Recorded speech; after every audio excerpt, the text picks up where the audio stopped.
ನಮಸ್ಕಾರ. ಭವಿಷ್ಯಕ್ಕಾಗಿ ಕನ್ನಡ ಕಹಳೆ ವಿಜಯ ಕರ್ನಾಟಕದ ಕನ್ನಡಪರ ಅಭಿಯಾನಕ್ಕೆ ತಮಗೆ ಮತ್ತೊಮ್ಮೆ ಸ್ವಾಗತ. ನಾನು ರಮೇಶ್ ಕುಮಾರ್ ನಾಯ್ಕ್. ಕನ್ನಡವನ್ನ ಉಳಿಸಿ ಬೆಳೆಸುವ ನಿಟ್ಟಿನಲ್ಲಿ ಕನ್ನಡ ಭಾಷೆ ಕನ್ನಡಿಗ ಭಾಷಿಗರು ಎದುರಿಸ್ತಾ ಇರುವ ಹಲವಾರು ಸವಾಲುಗಳು ಮತ್ತು ಅದಕ್ಕೆ ಪರಿಹಾರವನ್ನ ಬಿಂಬಿಸುವ ದೃಷ್ಟಿಯಿಂದ ಕನ್ನಡ ಮತ್ತು ಕನ್ನಡಿಗರಿಗೆ ಇರುವ ಉಜ್ವಲ ಅವಕಾಶವನ್ನ ಪರಿಚಯಿಸುವ ಉದ್ದೇಶದಿಂದ ವಿಜಯ ಕರ್ನಾಟಕ ಈ ಅಭಿಯಾನವನ್ನ ಈ ನವೆಂಬರ್ ತಿಂಗಳಲ್ಲಿ ಆಯೋಜಿಸಿದೆ.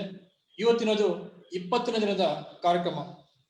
ಉದಯವಾಗಲಿ ಕೆಲವ ಕನ್ನಡ ನಾಡು ಎಂಬ ಹುಯಿಲುಗಾಲ್ ನಾರಾಯಣರಾವ್ ಅವರಿಂದ ಹಿಡಿದು ಕನ್ನಡ ಚಳವಳಿಗೆ ಕಾವು ಕೊಟ್ಟಂತಹ, ಕನ್ನಡಕ್ಕೆ ಆಪತ್ತಾಗಿರುವ ಸಂದರ್ಭದಲ್ಲಿ ಕನ್ನಡ ಚಳವಳಿಯನ್ನ ಉದ್ದೀಪಿಸಿದಂತಹ ಡಾಕ್ಟರ್ ರಾಜ್ಕುಮಾರಿಂದ ಹಿಡಿದು ಈವರೆಗೆ ನೂರಾರು ಮಹನೀಯರು ಕನ್ನಡಕ್ಕಾಗಿ, ಕನ್ನಡಿಗರ ಹಿತಕ್ಕಾಗಿ ತಮ್ಮದೇ ಆದ ಅಮೂಲ್ಯ ಕೊಡುಗೆಯನ್ನ ನೀಡಿದ್ದಾರೆ. ಆ ಪರಂಪರೆ ಈ ತಲೆಮಾರಿಗೂ ಮುಂದುವರ್ಕೊಂಡು ಬಂದಿರೋದು ಕನ್ನಡಿಗರ ಪಾಲಿಗೆ ಒಂದು ಆಶಾದಾಯಕ. ಇಂದಿನ ಈ ಡಿಜಿಟಲ್ ಯುಗದಲ್ಲೂ ಕೂಡ ಹಲವಾರು ಕನ್ನಡ ಪರ ಯುವ ಮನಸ್ಸುಗಳು ನಾಡು ನುಡಿಗಾಗಿ ತಮ್ಮ ಅಮೂಲ್ಯ ಸಮಯವನ್ನ ಮೀಸಲಿಟ್ಟಿವೆ. ಅಂಥವರಲ್ಲಿ ವಸಂತ್ ಶೆಟ್ಟಿ ಅವರು ಮುಂಚೂಣಿಯಲ್ಲಿ ನಿಲ್ತಾರೆ. ವಸಂತ್ ಶೆಟ್ಟಿ ಅವರು ಮೂಲತಃ ಉಡುಪಿ ಜಿಲ್ಲೆಯವರು. ಮುಂದೆ ಅವರು ಧಾರವಾಡದಲ್ಲಿ ವಿದ್ಯಾಭ್ಯಾಸವನ್ನ ಮುಂದುವರಿಸ್ತಾರೆ. ಆಮೇಲೆ ತಂತ್ರಜ್ಞಾನದಲ್ಲಿ ಇಂಜಿನಿಯರಿಂಗ್ ಪದವಿಯನ್ನ ಪಡಿತಾರೆ. ಆ ಬಳಿಕ ತಂತ್ರಜ್ಞಾನ ಕ್ಷೇತ್ರದಲ್ಲಿ ಕಾರ್ಯ ನಿರ್ವಹಿಸ್ತಾನೆ ಕನ್ನಡಕ್ಕೆ ಸಂಬಂಧಿಸಿ ಕ್ರಿಯಾಶೀಲವಾದ ಕೆಲಸಗಳಲ್ಲಿ ತಮ್ಮನ್ನ ತೊಡಗಿಸಿಕೊಂಡಿದ್ದಾರೆ. ಉಳಿದವರಿಗೆ ಕೂಡ ಅವರು ಮಾದರಿಯಾಗಿದ್ದಾರೆ. ಮೊಟೋರೋಲಾ, TCS, ಸಿಸ್ಕೋ ಮುಂತಾದ ಸಂಸ್ಥೆಗಳಲ್ಲಿ ಕೆಲಸ ಮಾಡಿರುವ ವಸಂತ್ ಶೆಟ್ಟಿ ಅವರು ಈಗ ಮೈಲ್ಯಾಂಗ್ ಬುಕ್ಸ್ ಡಿಜಿಟಲ್ ಅನ್ನುವ ಸಂಸ್ಥೆಯನ್ನ ಸ್ಥಾಪಿಸಿ ಕನ್ನಡದಲ್ಲಿ ಇ ಬುಕ್ಸ್ ಮತ್ತು ಆಡಿಯೋ ಬುಕ್ಸ್ ಹೊರತರುವ ಡಿಜಿಟಲ್ ಪಬ್ಲಿಕೇಶನ್ ಸಂಸ್ಥೆಯ ಸಹ ಸಂಸ್ಥಾಪಕರಾಗಿದ್ದಾರೆ. ಈ ಮೂಲಕ ಅವರು ಡಿಜಿಟಲ್ ಯುಗದಲ್ಲಿ ಕನ್ನಡಿಗರಿಗೆ ಹೊಸ ಸಾಧ್ಯತೆಯೊಂದನ್ನ ತೆರೆದಿಟ್ಟಿದ್ದಾರೆ. ಜಾಗತೀಕರಣದ ಈ ದಿನಗಳಲ್ಲಿ ಪ್ರಪಂಚದ ಓಟದೊಂದಿಗೆ ಕನ್ನಡವೂ ಕೂಡ ಹೇಗೆ ಓಡಬೇಕು ಎನ್ನುವ ಬಗ್ಗೆ ದಿನಪತ್ರಿಕೆಯೊಂದರಲ್ಲಿ ಅವರು ಕನ್ನಡ ಜಗತ್ತು ಎಂಬ ಅಂಕಣವನ್ನ ಬರೆದು ಅಪಾರ ಜನಪ್ರಿಯತೆಯನ್ನ ಪಡೆದಿದ್ದಾರೆ. ಕರ್ನಾಟಕ ಒಂದೇ ಮತ್ತು ಕನ್ನಡ ಜಗತ್ತು ಅನ್ನೋದು ಇವರ 2 ಪುಸ್ತಕ. ನಾಡು ನುಡಿಯ ವಿಚಾರಗಳನ್ನ ಕನ್ನಡದಲ್ಲಿ ವಿಜ್ಞಾನ ಮತ್ತು ತಂತ್ರಜ್ಞಾನ ಕುರಿತ ಮಾತುಕತೆಯನ್ನ ನಿರಂತರವಾಗಿ ಹಮ್ಮಿಕೊಳ್ಳುವ ಮುನ್ನೋಟ ಪುಸ್ತಕ ಮಳಿಗೆಯನ್ನ ಕಳೆದ 3 ವರ್ಷಗಳಿಂದ ತಮ್ಮ ಗೆಳೆಯರ ಜೊತೆ ಸೇರಿ ಯಶಸ್ವಿಯಾಗಿ ನಡೆಸಿಕೊಂಡು ಬರ್ತಾ ಇದ್ದಾರೆ. ಅಂದ ಹಾಗೆ ವಸಂತ್ ಶೆಟ್ಟಿ ಅವರು ವಿಜಯ ಕರ್ನಾಟಕ ಆಯೋಜಿಸಿರುವ ಭವಿಷ್ಯಕ್ಕಾಗಿ ಕನ್ನಡ ಕಹಳೆ ಈ ಅಭಿಯಾನದ ಸಂಚಾಲಕರು ಕೂಡ ಹೌದು. ಈ ಅಭಿಯಾನಕ್ಕೆ ಅವರ ಯೋಗದಾನ ಅತ್ಯಂತ ಮಹತ್ವದ್ದು. ರಾಷ್ಟ್ರೀಯ ಶಿಕ್ಷಣ ನೀತಿಯಲ್ಲಿ ಪ್ರಾದೇಶಿಕ ಭಾಷೆಗಳ ಸ್ಥಾನಮಾನ ಈ ವಿಚಾರವಾಗಿ ವಸಂತ್ ಶೆಟ್ಟಿ ಅವರು ಈಗ ತಮ್ಮ ಅಭಿಪ್ರಾಯವನ್ನು ಮಂಡಿಸ್ತಾರೆ. ರಾಷ್ಟ್ರೀಯ ಶಿಕ್ಷಣ ನೀತಿ ಯುವ ತಲೆಮಾರಿನ ಪಾಲಿಗೆ ಅತ್ಯಂತ ನಿರ್ಣಾಯಕವಾದಂತಹ ನೀತಿ. ಈ ನೀತಿಯಲ್ಲಿ ಕನ್ನಡ ಸೇರಿದಂತೆ ಪ್ರಾದೇಶಿಕ ಭಾಷೆಗಳಿಗೆ ಆದ್ಯತೆ ಯಾಕೆ ಸಿಗಬೇಕು, ಆದ್ಯತೆ ಸಿಗದೆ ಹೋದ್ರೆ ಏನಾಗುತ್ತೆ ಅನ್ನೋದ್ರ ಬಗ್ಗೆ ಶ್ರೀಯುತ ವಸಂತ್ ಶೆಟ್ಟಿ ಅವರು ಈಗ ತಮ್ಮ ಅಭಿಪ್ರಾಯವನ್ನು ಮಂಡಿಸ್ತಾರೆ. ದಯವಿಟ್ಟು ಎಲ್ಲರೂ ಇದರಲ್ಲಿ ಭಾಗವಹಿಸಿ. ತಮಗೆಲ್ಲ ಸ್ವಾಗತ. ವಸಂತ್ ಶೆಟ್ಟಿ ಅವರೇ, ದಯವಿಟ್ಟು ತಾವು ನಮಸ್ಕಾರ ಸರ್. ಕೇಳಿಸ್ತಾ ಇದೆಯಲ್ಲ ಸರ್?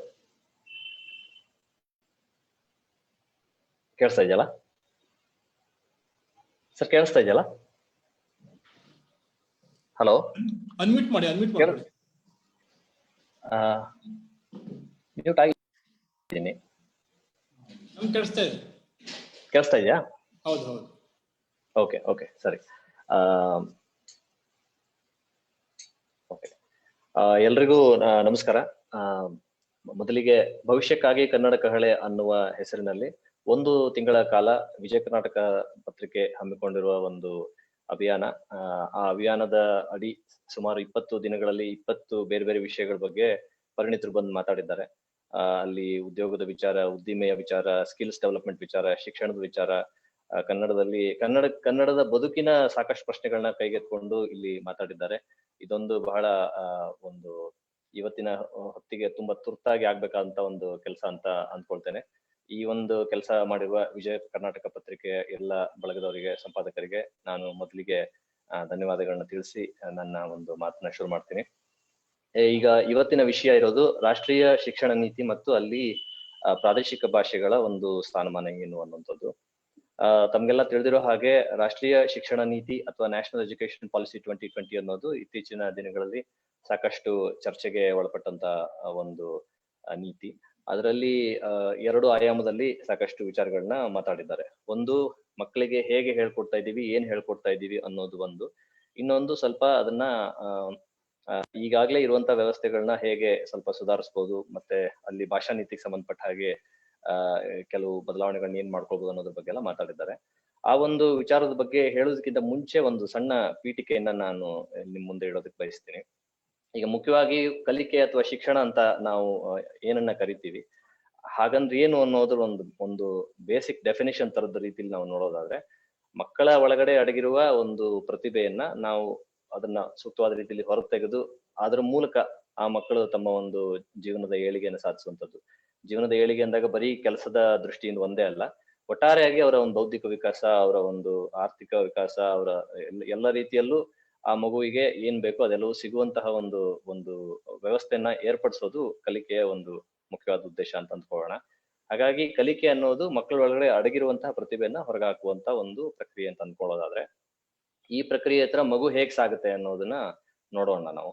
ಈಗ ಹೇಗ್ ಸಾಗುತ್ತೆ ಅನ್ನೋ ಪ್ರಶ್ನೆಗೆ ಉತ್ತರ ಏನಂತಂದ್ರೆ, ಮಗು ಮೊದಲು 3 ವರ್ಷ ಮನೆಯಲ್ಲಿರುತ್ತೆ, ಅಂದ್ರೆ ಮನೆಯಲ್ಲಿದೆ, ಮನೆಯಿಂದ ಹೊರಗಡೆ ಅಂಗಳಕ್ಕೆ ಬರುತ್ತೆ. ಅದು ಒಂದೆರಡು ವರ್ಷದ ಅವಧಿ ಅಂದ್ಕೊಳ್ಳೋಣ. 3 ವರ್ಷ ಆದ್ಮೇಲೆ ಮನೆ ಹೊರಗಡೆ ಗೆಳೆಯರ ಜೊತೆ ಆಟ ಆಡ್ತಾನೋ ಇನ್ನೊಂದು ಅಂಗಳದ ಒಂದು ಭಾಷೆಯನ್ನು ಪಡೆದುಕೊಳ್ಳುತ್ತೆ. ಆನಂತರ ಅದು ಶಾಲೆಗೆ ಹೋಗುತ್ತೆ. ಇಲ್ಲಿ ಭಾಷೆಯ ದೃಷ್ಟಿಯಿಂದ ನೋಡೋದಾದ್ರೆ, ಮಗುವಿಗೆ 3 ವರ್ಷಗಳ ಕಾಲ ಮನೆಯಲ್ಲೇ ಒಂದು ಭಾಷೆ ಇದೆ. ಆ ಭಾಷೆ ಅದರ ಒಂದು ತಾಯ್ನುಡಿ ಆಗಿರುತ್ತೆ. ಬಹುತೇಕ ಸಂದರ್ಭದಲ್ಲಿ ತನ್ನ ತಂದೆ ತಾಯಿ, ಅಜ್ಜ ಅಜ್ಜಿ, ಅಕ್ಕ ತಮ್ಮ ಯಾರ ಜೊತೆ ಮಾತಾಡ್ತಾ ಅದು ಸಾಕಷ್ಟು 3 ವರ್ಷದಲ್ಲೇ ಸಾಕಷ್ಟು ಒಂದು ಪದ ಸಂಪತ್ತನ್ನ, ಮಾತಾಡೋದನ್ನ, ಯೋಚನೆ ಮಾಡೋದನ್ನ ಸಾಕಷ್ಟು ಮಟ್ಟಿಗೆ ಅದು ಒಂದು ಬುನಾದಿಯಾಗಿ ಪಡೆದುಕೊಳ್ಳುತ್ತೆ. ಆನಂತರ ಅಂಗಳದಲ್ಲಿ ಗೆಳೆಯರ ಜೊತೆ ಆಡ್ಕೊಳ್ತಾ ಪರಿಸರದ ಒಂದು ಭಾಷೆನ ಕೂಡ ಪಡೆದುಕೊಳ್ಳುತ್ತೆ. ಅಂದ್ರೆ ಮನೆ ಅಲ್ಲದೆ ಪರಿಸರದಲ್ಲೂ ಒಂದೇ ಭಾಷೆ ಆಗಿದ್ರೆ, ಉದಾಹರಣೆಗೆ ಮನೆ ಭಾಷೆನೂ ಕನ್ನಡ, ಹೊರಗಡೆ ಭಾಷೆ ಪರಿಸರದ ಭಾಷೆನೂ ಕನ್ನಡ ಆಗಿದ್ರೆ ಅದು ಕನ್ನಡದಲ್ಲೇ ಮುಂದುವರಿಯುತ್ತೆ. ಇಲ್ಲ ಮನೆ ಭಾಷೆ ಬೇರೆ ಆಗಿದ್ದು ಪರಿಸರದ ಭಾಷೆ ಕನ್ನಡ ಆಗಿದ್ರು ಕೂಡ ಅದು ಆ ಭಾಷೆಯಲ್ಲೂ ಕೂಡ ಒಂದಿಷ್ಟು ಪ್ರಭುತ್ವವನ್ನು ಪಡ್ಕೊಳುತ್ತೆ ಅಂತ ಅನ್ಕೊಳ್ಳೋಣ. ಈ 2 ಹಂತ ದಾಟದ ನಂತರ ಅದು ಶಾಲೆಗೆ ಹೋಗ್ಬೋದು. ಸೊ ಹಾಗಾಗಿ ಈಗಾಗ್ಲೇ 5 ವರ್ಷದ ಒಂದು ಅವಧಿ ಒಳಗಡೆ ಅದು ಏನನ್ನ ಆಗ್ಲೇ ಪಡ್ಕೊಂಡಿದ್ಯೋ, ತನ್ನ ತಾಯ್ನುಡಿಲಿ, ತನ್ನ ಪರಿಸರದ ನುಡಿಲಿ ಏನನ್ನ ಪಡ್ಕೊಂಡಿದ್ಯೋ, ಆ ಪಡ್ಕೊಂಡಿದ್ ಬುನಾದಿ ಮೇಲೆ ಅದಕ್ಕೆ ಮುಂದಿನ ಒಂದು ಹೆಚ್ಚಿನ ಕಲಿಕೆಯನ್ನ, ಮುಂದಿನ ಬೇರೆ ಬೇರೆ ರೀತಿಯ ಕಲಿಕೆಯನ್ನ ಕೊಡಬೇಕಾದಂಥದ್ದು ಸರಿಯಾದದ್ದು. ಹಾಗೆ ನೋಡಿದಾಗ ನಮಗೆ ಬಹಳ ಮುಖ್ಯವಾಗಿ ಕಾಣಿಸೋದು ಅಲ್ಲಿ ಭಾಷೆಯ ಆಯಾಮ. ಭಾಷೆ ಅನ್ನೋದು ಏನಂತಂದ್ರೆ ಆ ಮಗುವಿನ ಆಲೋಚನೆ ಭಾಷೆ, ಅದು ಕನಸು ಕಾಣುವ ಭಾಷೆ, ಅದು ಮನೆಯಲ್ಲಿ ಪರಿಸರದಲ್ಲಿ ಅದು ಒಂದ್ ರೀತಿಲಿ ಆಗ್ಲೇ ತೆರೆದುಕೊಂಡಿರುವಂತ ಭಾಷೆ. ಅದೇ ಭಾಷೆಯಲ್ಲಿ ನಾವು ಅದಕ್ಕೆ ಕಲಿಕೆಯನ್ನ ಕೊಡುವಂತದ್ನ ಮಾಡಿದಾಗ ಅದು ಸಹಜವಾಗಿ ಅದರ ಒಂದು ಬೌದ್ಧಿಕ ವಿಕಾಸಕ್ಕೆ ಬೇಕಾದ ಬುನಾದಿನ ಹಾಕುತ್ತೆ ಅನ್ನೋದು ವಿಶ್ವದ ಎಲ್ಲ ಒಂದು ಜಾಗಗಳಲ್ಲೂ, ಪ್ರಾಂತ್ಯಗಳಲ್ಲೂ ಇದನ್ನ ಕಂಡುಕೊಂಡಿದ್ದಾರೆ ಅನ್ನೋದನ್ನ ನಾವು ನೋಡ್ಬೋದು. ಆಯ್ತಾ. ಸೊ ಈಗ ಈ ಒಂದು ಪೀಠಿಕೆ ಜೊತೆಗೆ ಇನ್ನೊಂದೆರಡು ಸಣ್ಣ ವಿಚಾರ ಹೇಳೋದಾದ್ರೆ, ಈ ಒಂದು 5 ವರ್ಷದ ಬುನಾದಿ ನಾನೇನ್ ಹೇಳಿದೆ, ಆ ಬುನಾದಿಲಿ ಅದು ಪಡೆದುಕೊಳ್ಳುವಂಥದ್ದು ಏನಿದೆಯೋ ಅದಕ್ಕೊಂದು ಉದಾಹರಣೆಯಾಗಿ ನಾವು ನೋಡೋದಾದ್ರೆ, ಈಗ ಒಂದು ಲೆಕ್ಕ ಹೇಳ್ಕೊಡುವಂತ ಸಂದರ್ಭ ಬಂತು ಶಾಲೆಗೆ ಹೋದಾಗ ಅಂದ್ಕೊಂಡ್ರೆ, ಅಲ್ಲಿ ಮಗುವಿಗೆ ಆಗ್ಲೇ ಗೊತ್ತಿರುವಂತ ವಿಷಯಗಳನ್ನ ಇಟ್ಟುಕೊಂಡು ಲೆಕ್ಕ ಹೇಳೋಕ್ ಹೊರಟಾಗ ಅದು ಲೆಕ್ಕದ ಕಡೆ ಗಮನ ಕೊಡುತ್ತೆ. ಒಂದು ಉದಾಹರಣೆ ಕೊಡೋದಾದ್ರೆ, ಈಗ ಮಗುವಿಗೆ 3 ವರ್ಷದ ಒಳಗಡೆನೆ ಅದು ತನ್ನ ಏನೋ ಒಂದು ಮನೆಯಲ್ಲಿ ಬಾಳೆಹಣ್ಣು ಅಂದ್ರೆ ಏನು, ಅಥವಾ ಯಾವುದೋ ಒಂದು ಇನ್ನೊಂದು ಹಣ್ಣು ಅಂದ್ರೆ ಏನು ಅನ್ನೋದನ್ನ ಕಂಡುಕೊಂಡಿರುತ್ತೆ, ತಿಂದಿರುತ್ತೆ, ತಿಳ್ಕೊಂಡಿರುತ್ತೆ, ಅದ್ರ ಹೆಸರೇನು ಅಂತ ಗೊತ್ತಿರುತ್ತೆ. ಆ ಮಗುವಿಗೆ 2 ಬಾಳೆಹಣ್ಣಿಗೆ ಇನ್ನೆರಡು ಬಾಳೆಹಣ್ಣು ಸೇರಿಸಿದ್ರೆ ಎಷ್ಟು ಅಂತ ಹೇಳಿದ್ರೆ ಅದು ಸಹಜವಾಗಿ ಆ ಬಾಳೆಹಣ್ಣಿನ ಬಗ್ಗೆ ತಲೆ ಕೆಡಿಸ್ಕೊಳ್ದೆ ಲೆಕ್ಕದ ಕಡೆ ಗಮನ ಕೊಡುತ್ತೆ ಅನ್ನೋಂಥದ್ದು. ಆದ್ರೆ ಅದೇ ಮಗುವಿಗೆ ನೀವು 2 ಕ್ರಾನ್ಬೆರಿಗೆ 2 ರಾಸ್ಬೆರಿ ಸೇರಿಸಿದ್ರೆ ಎಷ್ಟು ಅಂತ ಕೇಳಿದ್ರೆ ಲೆಕ್ಕಕ್ಕಿಂತ ಮೊದಲು ಅದರ ಗಮನ ಆ ಕ್ರಾನ್ಬೆರಿ ಅಂದ್ರೆ ಏನು, ರಾಸ್ಬೆರಿ ಅಂದ್ರೆ ಏನು ಅನ್ನೋದ್ರ ಕಡೆ ಹೋಗುತ್ತೆ. ಯಾಕಂದ್ರೆ ಅದು ಅದರ ಪರಿಸರದಲ್ಲಿ ಇಲ್ಲದೆ ಇರುವಂತ 2 ಪದಗಳಾಗಿರೋದ್ರಿಂದಾಗಿ. ಹಾಗಾಗಿ ತಾಯ್ನುಡಿ ಅಥವಾ ಮಗುವಿಗೆ ಆಗ್ಲೇ ತಿಳಿದಿರೋ ಭಾಷೆಯಲ್ಲಿ ಅದರ ಮೊದಲ ಹಂತದ ಕಲಿಕೆ ಆಗ್ಬೇಕು ಅನ್ನೋದು, ಬುನಾದಿ ಹಾಕ್ಬೇಕು ಅನ್ನೋದಕ್ಕೆ ಉದಾಹರಣೆಯಾಗಿ ಈ ಒಂದು ಉದಾಹರಣೆಯನ್ನ ನಾನು ಸಾಕಷ್ಟು ಕಡೆ ಓದಿದ್ದೀನಿ ಕೂಡ. ಇದೇ ಒಂದು ವಿಚಾರದಲ್ಲಿ ಇಟ್ಕೊಂಡು ನೀವು ನೋಡೋದಾದ್ರೆ, ಪ್ರಪಂಚದ ಬೇರೆ ಬೇರೆ ಮುಂದುವರೆದಂತ ದೇಶಗಳಲ್ಲೂ ಸಾಕಷ್ಟು ಏಳಿಗೆಯನ್ನ ಕಂಡಿರುವಂತ ದೇಶಗಳಲ್ಲೂ, ಅದರಲ್ಲೂ ವಿಶೇಷವಾಗಿ ವಿಜ್ಞಾನ, ತಂತ್ರಜ್ಞಾನ, ಇನೋವೇಷನ್ ಈ ತರದ ಒಂದು ವಿಷಯಗಳಲ್ಲಿ ಸಾಕಷ್ಟು ಪರಿಣಿತಿ ಪಡ್ಕೊಂಡಿರುವಂತ ದೇಶಗಳಲ್ಲಿ ಇದು ಆಗ್ಲೇ ಒಂದು ಬಗೆಹರಿದಿರುವಂತ ವಿಚಾರ. ಅಂದ್ರೆ ಯಾವ ಭಾಷೆಯ ಮಾಧ್ಯಮದಲ್ಲಿ ಮಕ್ಕಳು ಕಲಿಬೇಕು ಅನ್ನೋದು ಸಹಜವಾಗಿ ಅಲ್ಲಿನ ಸ್ಥಳೀಯ ಭಾಷೆ ಅಥವಾ ಮಗುವಿನ ಭಾಷೆ, ಪರಿಸರದ ಭಾಷೆ, ಈ ತರದ ಒಂದು ರೆಲ್ಮ್ ಅಲ್ಲಿ ಅದರ ಒಂದು ಚರ್ಚೆ ಆಗೋದನ್ನ ನಾವು ನೋಡ್ತೀವಿ. ಇದು ಎಲ್ಲಿ ಚರ್ಚೆ ಅಂದ್ರೆ ಇದು ಇನ್ನೂ ನಿರ್ಧಾರ ಆಗದೆ ಸ್ವಲ್ಪ ಅದ್ರ ಸುತ್ತ ಈಗಲೂ ಚರ್ಚೆ ನಡೀತಿರುವಂತ ಒಂದು ಭೂಮಿಯ ಯಾವ ಭಾಗ ಅಂತಂದ್ರೆ ಒಂದು ಆಫ್ರಿಕಾ ಮತ್ತು ಏಷ್ಯಾದ ಕಾಲೋನೈಸೇಷನ್ಗೆ ಒಳಗಾಗಿದ್ದಂತ ದೇಶಗಳಲ್ಲಿ ಮಾತ್ರ ಇದು ಇನ್ನೂ ನಮ್ಮ ಭಾಷೆಯಲ್ಲೇ ಕಲಿಬೇಕಾ ಅಥವಾ ಒಂದು ಹೊರಗಿನ ಭಾಷೆಯಲ್ಲಿ ಕಲಿಬೇಕಾ ಅನ್ನೋ ಚರ್ಚೆ ನಡೀತಿರುವಂತದ್ದು. ಇದ್ರ ಬಗ್ಗೆ ವಿಶ್ವಸಂಸ್ಥೆ ಯುನೆಸ್ಕೋದ ವರದಿಗಳಲ್ಲೂ ಕೂಡ ಸಾಕಷ್ಟು ಸ್ಪಷ್ಟವಾಗಿ ಹೇಳ್ತಾರೆ. ಒಂದು ಮಗುವಿಗೆ ತಿಳಿಯದ, ಅದರ ತಿಳುವಳಿಕೆಯಲ್ಲಿ ಇಲ್ಲದ, ಅದರ ಒಂದು ಕನಸು ಕಾಣದ ಭಾಷೆಯಲ್ಲಿ ನೀವು ಅದಕ್ಕೆ ಮೊದಲನೇ ಹಂತದಲ್ಲೇ ಕಲಿಸೋದಕ್ಕೆ ಹೊರಟ್ರೆ ಒಂದು ಫಾರಿನ್ ಲ್ಯಾಂಗ್ವೇಜ್ ಅಲ್ಲಿ, ಅದು ಹೆಚ್ಚು ಕಡಿಮೆ ಮಗುವಿನ ಕೈಕಾಲು ಕಟ್ಟಿ ನೀರಿಗೆ ಬಿಟ್ಟಂತ ಒಂದು ಘಟನೆ ಆಗುತ್ತೆ ಅಥವಾ ಒಂದು ನಡೆ ಆಗುತ್ತೆ ಅನ್ನೋದನ್ನ ವಿಶ್ವಸಂಸ್ಥೆ ಒಂದು ಯುನೆಸ್ಕೋದ ವರದಿಯಲ್ಲಿ ಕೂಡ ಅದನ್ನ ಹೇಳ್ತಾರೆ. ಹಾಗಾಗಿ ಅವರು ಮಗುವಿಗೆ ತಿಳಿದಿರುವಂತಹ ಮೊದಲನೇ ಭಾಷೆ L1 ಅಂತ ಕರೀತಾರೆ. ಆ ಭಾಷೆಯಲ್ಲಿ ಅದರ ಎಲ್ಲಾ ತರದ ಕಲಿಕೆ ಚೆನ್ನಾಗಿ ನಡಿಬೇಕು. ಅದನ್ನ ಇಟ್ಟುಕೊಂಡು ಅದು ಇನ್ನೊಂದು ಭಾಷೆಗೆ ತೆರೆದುಕೊಳ್ಬೇಕು, ಅದನ್ನ ಇಟ್ಕೊಂಡು ಅದು ಇನ್ನೊಂದು ಭಾಷೆನ ಕಲ್ತ್ಕೊಳ್ಳೋದ್ ಕಡೆ ಹೋಗ್ಬೇಕು ಅನ್ನೋದನ್ನ ವಿಶ್ವಸಂಸ್ಥೆಯ ಒಂದು ವರದಿಲಿ ಕೂಡ ಹೇಳ್ತಾರೆ. ಸೊ ಇಂಥದ್ದೊಂದು ಸಣ್ಣ ಪೀಠಿಕೆಯನ್ನ ಯಾಕೆ ಕೊಟ್ಟೆ ಅಂತಂದ್ರೆ, ನಮ್ಮ ಒಂದು ಕಲಿಕೆಯ ಪ್ರಕ್ರಿಯೆಯಲ್ಲಿ 2 ಭಾಗ ಇದೆ. ಒಂದು ಏನ್ ಕಲಿತಾರೆ, ಹೇಗ್ ಕಲಿತಾರೆ, ಅಂದ್ರೆ ಕಲಿಸುವ ಮೆಥಡ್ ಹೇಗಿರ್ಬೇಕು, ಶಿಕ್ಷಕರ ತರಬೇತಿ ಹೇಗಿರ್ಬೇಕು, ಕಲಿಸುವ ಪಠ್ಯಕ್ರಮ ಹೇಗಿರ್ಬೇಕು ಅನ್ನೋದು ಒಂದ್ ಭಾಗ ಆದ್ರೆ, ಯಾವ ಭಾಷೆಯಲ್ಲಿ ಹೇಳ್ಕೊಡ್ತೀವಿ ಅನ್ನೋದು ಇನ್ನೊಂದು ಭಾಗ. ಯಾವ ಭಾಷೆಯಲ್ಲಿ ಹೇಳ್ಕೊಡ್ತೀವಿ ಅನ್ನೋದು ತುಂಬಾ ಮುಖ್ಯವಾದ ಭಾಗ. ಅದನ್ನ ನಾವು ಕಡೆಗಣಿಸಿ ಇದರ ಒಂದು ಒಟ್ಟಾರೆ ಕಲಿಕೆಯ ಒಂದು ಸಮಸ್ಯೆಗೆ ಅಥವಾ ಕಲಿಕೆಯ ಒಂದು ವಿಷಯಕ್ಕೆ ಪರಿಹಾರ ಕಂಡುಕೊಳ್ಳೋದು ಸೂಕ್ತವಾಗಲ್ಲ ಅಂತ ನನ್ನ ಅನಿಸಿಕೆ. ಈಗ ಇಲ್ಲಿ ನಾವು ಇದನ್ನ ನೋಡೋದಾದ್ರೆ, ನಮ್ಮ ಕಲಿಕೆಯ ಸುತ್ತಲಿನ ಬಹುತೇಕ ಆಲೋಚನೆಗಳು ಹೆಚ್ಚಾಗಿ ಇಂಟೆಂಟ್ ಅಂದ್ರೆ ಒಂದು ಉದ್ದೇಶದ ದೃಷ್ಟಿಯಿಂದ ಮಾತ್ರ ಈಡೇರುವಂತ ರೀತಿಯಲ್ಲಿ ನಮ್ಮ ಪಾಲಿಸಿ ಮೇಕಿಂಗ್ ನಡ್ಕೊಂಡು ಬಂದಿದೆ. ಹೊರತಾಗಿ ಔಟ್ಕಮ್ ಅಥವಾ ಅದರ ಫಲಿತಾಂಶದ ಕಡೆಗೆ ಗಮನ ಇಟ್ಕೊಂಡು ಮಾಡುವಂತ ಒಂದು ಪಾಲಿಸಿ ಮೇಕಿಂಗ್ ನಮ್ಮಲ್ಲಿ ಕಂಡು ಬಂದಿಲ್ಲ ಇಷ್ಟರೊಳಗಡೆ. ಅದನ್ನ ನಾವು ನೋಡೋದಾದ್ರೆ, ಈಗ ಶಿಕ್ಷಣಕ್ಕೆ ಸಂಬಂಧಪಟ್ಟ ಹಾಗೆ ಸಾಕಷ್ಟು ನಮ್ಮ ಪ್ರತಿಯೊಂದು ರಾಜ್ಯ ಸರ್ಕಾರವು GDPಲಿ ಸಾಕಷ್ಟು ಹಣ ಎತ್ತಿಟ್ಟು ಮಾಡಿದ್ರೂನು ನಮ್ಮ ಪ್ರತಿ ವರ್ಷ ಬಿಡುಗಡೆ ಆಗುವ ಅಸರ್ ವರದಿ ಅಂದ್ರೆ ಪ್ರಾಥಮಿಕ ಶಾಲೆಯ ಮಟ್ಟದಲ್ಲಿ ಮಕ್ಕಳ ಒಂದು ಕಲಿಕೆ ಮಟ್ಟ ಯಾವ ರೀತಿ ಇದೆ, ನ್ಯೂಮರಸಿ ಮಟ್ಟ ಯಾವ ತರ ಇದೆ, ಅಂದ್ರೆ ಲೆಕ್ಕ ಎಷ್ಟು ಮಾಡಬಲ್ರು, 5ನೇ ಕ್ಲಾಸಿನ ಮಕ್ಕಳು 3ನೇ ಕ್ಲಾಸಿನ ಲೆಕ್ಕ ಮಾಡಬಲ್ರ, 5ನೇ ಕ್ಲಾಸಿನ ಮಕ್ಕಳು 3ನೇ ಕ್ಲಾಸಿನ ಒಂದು ಪಠ್ಯ ಪುಸ್ತಕನ ಓದಬಲ್ರ, ಭಾಷೆಯಲ್ಲಿ ಅವರಿಗೆ ಹಿಡ್ತಾ ಇದೆಯಾ, ಈ ತರದ್ದೆಲ್ಲ ಬೇರೆ ಬೇರೆ ಆಯಾಮದಲ್ಲಿ ಅವರು ಕೈಗೊಳ್ಳುವ ಒಂದು ಸರ್ವೆ ಏನಿದೆ, ತುಂಬಾ ಎಲಾಬರೇಟ್ ಆದಂತ ಒಂದು ಸರ್ವೆನ ಮಾಡ್ತಾರೆ. ಆ ಒಂದು ಸರ್ವೆಯಲ್ಲಿ ಕಂಡುಕೊಂಡಿರೋದು ಏನಂದ್ರೆ, ಈ ಕಲಿಕೆ ವಿಚಾರಕ್ಕೆ ಬಂದಾಗ ನಮ್ಮಲ್ಲಿ ಗುಣಮಟ್ಟದ ವಿಷಯದಲ್ಲಿ, ಔಟ್ಕಮ್ ವಿಷಯದಲ್ಲಿ ತುಂಬಾ ಕೊರತೆಗಳಿದ್ದಾವೆ ಅನ್ನೋದು ಬಹಳ ಸ್ಪಷ್ಟವಾಗಿ ಕಾಣಿಸ್ತಾ ಇದೆ. ಸೊ ಇದೊಂದು ಪೀಠಿಕೆ ನಾನು ಯಾಕೆ ಹೇಳಿದೆ ಅಂತಂದ್ರೆ, ಈಗ ನಮ್ಮ ಕಲಿಕೆಯ ಚರ್ಚೆಯನ್ನ ನಾವು ಈ 2 ಆಯಾಮದಲ್ಲಿ ನೋಡ್ಬೇಕಾಗ್ತದೆ. ಒಂದು ಏನ್ ಹೇಳ್ಕೊಡ್ತಾ ಇದೀವಿ, ಹೇಗೆ ಹೇಳ್ಕೊಡ್ತಾ ಇದೀವಿ ಅನ್ನೋದಾದ್ರೆ, ಇನ್ನೊಂದು ಭಾಷೆ ಆಯಾಮ ಅಂತ ಹೇಳಿ. ಸೊ ಈಗ ನ್ಯಾಷನಲ್ ಎಜುಕೇಶನ್ ಪಾಲಿಸಿ ಬಗ್ಗೆ ಬರೋದಾದ್ರೆ, ಅದರ ಒಂದು ಮೊದಲನೆಯ ಹೇಳಿಕೆ ಅಥವಾ ವಿಷನ್ ಮಟ್ಟದಲ್ಲಿ ಒಂದು ಪಾಯಿಂಟ್ ಇದೆ. ಅದೇನಂದ್ರೆ ಸೆಕ್ಷನ್ 4ರ ಅಡಿ ಬರುತ್ತೆ, ಕರಿಕ್ಯುಲಮ್ ಅಂಡ್ ಪೆಡಗಾಜಿ ಕ್ಷಮಿಸಿ, ವಿಷನ್ ಆಫ್ ದ ಪಾಲಿಸಿ ಮೊದಲೇ ಬರುತ್ತೆ. ಆ ವಿಷನ್ ಆಫ್ ದ ಪಾಲಿಸಿಲಿ ಏನ್ ಹೇಳ್ತಾರೆ ಅಂದ್ರೆ, this national education policy envisions transforming India into an equitable and vibrant knowledge society ಅಂತ ಒಂದು ಸಾಲು ಹೇಳ್ತಾರೆ. ಅದರರ್ಥ ಜ್ಞಾನದ ಆಧಾರದ ಮೇಲೆ ಕಟ್ಟಲಾದ ಮತ್ತೆ ಎಲ್ರಿಗೂ ಸಮಾನ ಅವಕಾಶಗಳನ್ನು ಕಲ್ಪಿಸಿಕೊಡುವಂತ ಒಂದು ಗುರಿಯನ್ನ ನ್ಯಾಷನಲ್ ಎಜುಕೇಶನ್ ಪಾಲಿಸಿ ಹೊಂದಿದೆ ಅನ್ನುವಂಥದ್ದು. ಸೊ ಇಲ್ಲಿ ನೀವು ಜ್ಞಾನದ ಆಧಾರಿತ ಮತ್ತೆ ಎಲ್ರಿಗೂ ಸಮಾನ ಅವಕಾಶ ಅಂತ ಹೇಳಿದ ತಕ್ಷಣನೇ ನಮ್ಮ ಗಮನಕ್ಕೆ ಬರ್ಬೇಕಾದ್ದೇನಂತಂದ್ರೆ, ಅದನ್ನ ಸಾಧ್ಯ ಮಾಡೋದಕ್ಕಿರುವಂತ ಒಂದು ಅತಿ ದೊಡ್ಡ ಸಾಧನ ಯಾವುದು ಅಂತಂದ್ರೆ, ಅದು ನ್ಯಾಷನಲ್ ಎಜುಕೇಶನ್ ಪಾಲಿಸಿ ಪ್ರಕಾರನೂ ಹೋಗೋದಾದ್ರೂ ಅದು ನಮ್ಮ ಭಾರತದ ಭಾಷೆಗಳಲ್ಲಿ ಶಿಕ್ಷಣ ಅನ್ನುವಂಥದ್ದು. ಅದು ಇಲ್ಲದೆ ಹೋದಾಗ ಏನಾಗುತ್ತೆ ಅಂತಂದ್ರೆ, ಹೆಚ್ಚು ಇಕ್ವಿಟೇಬಲ್ ಆದ ಅಂತಂದ್ರೆ ಎಲ್ರಿಗೂ ಒಳಗೊಳ್ಳುವಂತ ಒಂದು ಶಿಕ್ಷಣನ ಮತ್ತೆ ಜ್ಞಾನದ ಆಧಾರದ ಮೇಲೆ ಕಟ್ಟುವಂತ ಒಂದು ಶಿಕ್ಷಣನ ಸರಿಯಾದ ರೀತಿಯಲ್ಲಿ ಕಟ್ಟೋದಕ್ಕೆ ಸಾಧ್ಯ ಆಗ್ಲಿಕ್ಕಿಲ್ಲ ಅಂತ ಅನ್ನೋದು ನನ್ನ ಅನಿಸಿಕೆ. ಈಗ ಮುಂದುವರೆದು ಅದರಲ್ಲಿ ಕೆಲವು ವಿಚಾರಗಳನ್ನ ಮಾತ್ರ ನಾವು ಮಾತಾಡೋಣ. ಅಂದ್ರೆ ಅಲ್ಲಿ ಬಹಳಷ್ಟು ವಿಚಾರ ಹೇಳಿದ್ದಾರೆ. ಈಗ ನ್ಯಾಷನಲ್ ಎಜುಕೇಶನ್ ಪಾಲಿಸಿಯ ಪ್ರಕಾರ ಮಕ್ಕಳಿಗೆ ಬೆಳಗಿನ ಉಪಹಾರ ಕೊಡ್ಬೇಕು, ತಿಂಡಿ ಕೊಡ್ಬೇಕು ಅನ್ನುವಂಥದ್ದು, ಅಥವಾ ಅವರ ಆರೋಗ್ಯ ತಪಾಸಣೆ ಆಗ್ಬೇಕು ಅನ್ನುವಂಥದ್ದು. ಅಂದ್ರೆ ಒಟ್ಟಾರೆಯಾಗಿ ಮಕ್ಕಳ ಒಂದು ಕಲಿಕೆಯ ಕ್ರಮ ಮತ್ತೆ ಅವರು ಹೆಚ್ಚು ಎಕ್ಸ್ಪೀರಿಯನ್ಷಿಯಲ್ ಆದ ಲರ್ನಿಂಗ್ ಪಡ್ಕೊಳ್ಳೋ ಕಡೆ ಗಮನ ಕೊಡ್ಬೇಕು ಅನ್ನೋದ್ರ ಬಗ್ಗೆ ಈ ತರದ್ದೆಲ್ಲ ಒಂದಿಷ್ಟು ಹೇಳಿದ್ದಾರೆ. ಆದ್ರೆ ಕೆಲವು ವಿಚಾರಗಳು ಭಾಷೆಗೆ ಸಂಬಂಧಪಟ್ಟ ಹಾಗೆ ಮತ್ತೆ ಕೆಲವು ಮುಖ್ಯವಾದ ವಿಚಾರಗಳನ್ನ ಮಾತ್ರ ನಾನು ಇಲ್ಲಿ ನಿಮ್ ಮುಂದೆ ಇಡಕ್ ಬಯಸ್ತೀನಿ. ಅದ್ರಲ್ಲಿ ಮೊದಲನೇದು ಸೆಕ್ಷನ್ 4ರಲ್ಲಿ curriculum and pedagogy in schools ಅಂತ ಒಂದು ಭಾಗ ಇದೆ. ಅದರಲ್ಲಿ 4.4 ಅಲ್ಲಿ ಒಂದು ಹೇಳ್ತಾರೆ, the key overall thrust of curriculum and pedagogy reform across all stages will be to move the education system towards real understanding and towards learning how to learn and away from the culture of rote learning as is largely present today ಅಂತ ಹೇಳ್ತಾರೆ. ಅಂದ್ರೆ ಬಾಯಿಪಾಠದ ಕಲಿಕೆಯ ಒಂದು ಪದ್ಧತಿಯಿಂದ ನಾವು ಅವ್ರನ್ನ ಅನುಭವಿಸಿ ಕಲಿಯುವಂತ ಒಂದು ಕ್ರಮದ ಕಡೆಗೆ ಕರ್ಕೊಂಡು ಹೋಗ್ಬೇಕು ಅನ್ನುವಂಥದ್ದನ್ನ ಹೆಚ್ಚು ಗಮನ ಕೊಟ್ಟು ಹೇಳ್ತಿದ್ದಾರೆ ಇಲ್ಲಿ. ಅಲ್ಲಿ ನೀವು ಒಂದು ಯೋಚನೆ ಮಾಡ್ಬೇಕಾದೇನಂದ್ರೆ, ಈ ಬಾಯಿಪಾಠದ ಕಲಿಕೆ ಯಾಕಾಗುತ್ತೆ ಅನ್ನೋದು. ಅಂದ್ರೆ ಈ ರೋಟ್ ಲರ್ನಿಂಗ್ ಅನ್ನೋದನ್ನ ಯಾಕೆ ಹೆಚ್ಚು ಪ್ರಚಲಿತವಾಗುತ್ತೆ ಅಥವಾ ಯಾಕೆ ಆ ತರದ ಒಂದು ಪದ್ಧತಿ ಜಾರಿಗೆ ಬರುತ್ತೆ ಅದು ಅಂತಂದು ನೀವು ನೋಡೋದೇ ಆದ್ರೆ ಅದಕ್ಕೆ ಎರಡು ಕಾರಣಗಳನ್ನ ಕಂಡ್ಕೊಳ್ಬಹುದೇನೋ. ಒಂದು, ಹೇಳಿಕೊಡುವ ರೀತಿ, ಟೀಚರ್ಸಿಗೆ ಕೊಟ್ಟಿರುವಂತ ತರಬೇತಿನೋ ಅಥವಾ ಪಠ್ಯಕ್ರಮವು ಅಷ್ಟೊಂದು ಮಕ್ಕಳಿಗೆ ಇಂಟ್ರೆಸ್ಟ್ ಬರುವಂತ ರೀತಿಲಿ ಇಲ್ಲದೆ ಇದ್ದಾಗ ಅದಾಗೋ ಸಾಧ್ಯತೆ ಇದೆ. ಆದ್ರೆ ಅದಕ್ಕಿಂತ ಹೆಚ್ಚು ಮುಖ್ಯವಾದ ಇನ್ನೊಂದು ಕಾರಣ ಅಂತಂದ್ರೆ ನನ್ಗನ್ಸೋದು, ಅದು ಮಗುವಿಗೆ ಅರ್ಥವಾಗುವ ಭಾಷೆಯಲ್ಲಿ ಕೂಡ ಇರ್ಬೇಕಾದದ್ದು. ಅದು ಇಲ್ಲದೆ ಇದ್ದಾಗ್ಲೂ ಕೂಡ ಅದು ಬಾಯ್ಪಾಠದ ಕಲಿಕೆ ಕಡೆನೆ ಹೋಗುತ್ತೆ. ಎಷ್ಟೊಂದ್ ಬಾರಿ ನಮ್ಗೆ ನಾವು ಕಲಿತಿರಂತ ಒಂದು ವಿಜ್ಞಾನದಲ್ಲೋ ಅಥವಾ ಇನ್ನೊಂದು ತಿಳಿಯದ ಭಾಷೆಯಲ್ಲಿ ಇರುವಂತದ್ದು ಒಂದು ವಿಚಾರವನ್ನು ನೋಡಿದಾಗ ಅದನ್ನ ಮಾರ್ಕ್ಸ್ ತಗೊಳ್ಳೋ ದೃಷ್ಟಿಯಿಂದ ಬಾಯ್ಪಾಠ ಮಾಡ್ಕೊಂಡು ಪಾಸ್ ಮಾಡಿದ್ರೆ ಸಾಕು ಅನ್ನುವಂತ ಒಂದು ಮನಸ್ಥಿತಿನೇ ಹೆಚ್ಚಾಗಿ ಕಾಣಿಸುತ್ತೆ.